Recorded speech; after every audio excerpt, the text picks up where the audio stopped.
حضرت علی رضی اللہ تعالی عنہ نے فرمایا، اگر توکل سیکھنا ہے تو پرندوں سے سیکھو کہ جب وہ شام کو واپس گھر جاتے ہیں تو ان کی چونچ میں کل کے لیے کوئی دانہ نہیں ہوتا۔ اگر تمہیں یقین ہو جائے کہ تمہارا رازق اللہ ہے تو تم رزق تلاش نہ کرو، اللہ کو تلاش کرو جس کے پاس تمہارا رزق ہے۔ اللہ نظر کیوں نہیں آتا؟ ایک یہودی حضرت علی رضی اللہ تعالی عنہ سے کہا کہ تمہارا اللہ نظر کیوں نہیں آتا؟ حضرت علی رضی اللہ تعالی عنہ نے کہا کہ تم سورج کو غور سے دیکھو۔ اس نے کہا میں اس کو نہیں دیکھ سکتا۔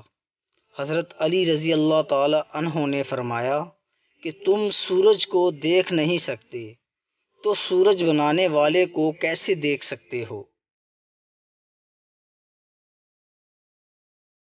سورج کی کرنیں زمین پر پڑنے سے پہلے اٹھ جایا کرو، کیونکہ اس وقت رزق تقسیم ہو رہا ہوتا ہے۔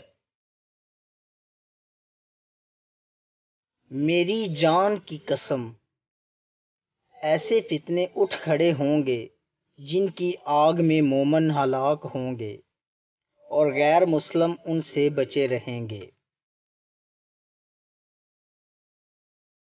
جس شخص کا ظاہر و باطن ایک ہو اور اس کے قول و عمل میں مطابقت پائی جاتی ہو، ایسا ہی شخص امانت ادا کرنے والا ہے اور اس کی عدالت ثابت ہے۔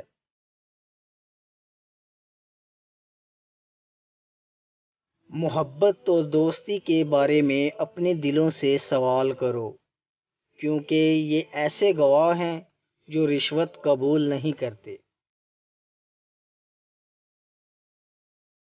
صبر ایک ایسی سواری ہے جو اپنے سوار کو گرنے نہیں دیتی، نہ کسی کے قدموں میں اور نہ کسی کی نظروں میں۔ اپنی ذات کو سمندر کی طرح بناؤ جو اپنے اندر بہت کچھ لینے کے باوجود اوپر سے بالکل پرسکون ہوتا ہے۔ نصیحت حاصل کرو تاکہ گناہ سے باز رہو۔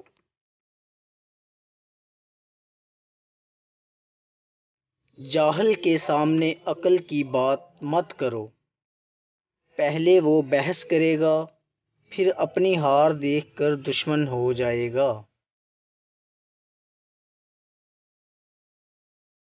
جو شخص چھوٹی مصیبتوں پر صبر نہ کرے، اللہ تعالیٰ اسے بڑی آزمائشوں میں مبتلا کر دیتے ہیں۔ وہ شخص جو جہاد کرے اور جام شہادت نوش کرے، اس شخص سے بلند مقام نہیں رکھتا جو گناہ پر قدرت رکھتا ہو لیکن اپنے دامن کو گناہ سے آلودہ نہ کرے۔ عقل ایسی دوست ہے جس کو چھوڑ دیا جاتا ہے، مگر خواہش ایسی دشمن ہے جس کی پیروی کی جاتی ہے۔ جو تمہارے مقدر میں ہو وہ تم تک پہنچ کر رہے گا۔ علم ایسا خزانہ ہے جو کبھی فنا نہیں ہوگا۔ اگر آپ کو ہماری ویڈیو اچھی لگی ہو تو لائک کیجئے اور مزید اچھی ویڈیوز کے لیے ہمارے چینل کو سبسکرائب کریں۔ Thank you.